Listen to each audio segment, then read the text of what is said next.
সালাতে দোয়া কবুল হয়। সালাতে দোয়া কবুলের তিন জায়গা। একটা হচ্ছে তাকবীরে তাহরিমার পরে আমরা সানা পড়ি না, আমরা তো একটা পড়ি।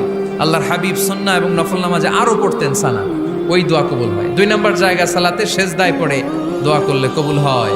আকরাবু মা ইয়াকুনুল আবদু মির রাব্বিহি ওয়া হুয়া সাজিদ ফাকসিরু ফীহি দুআ।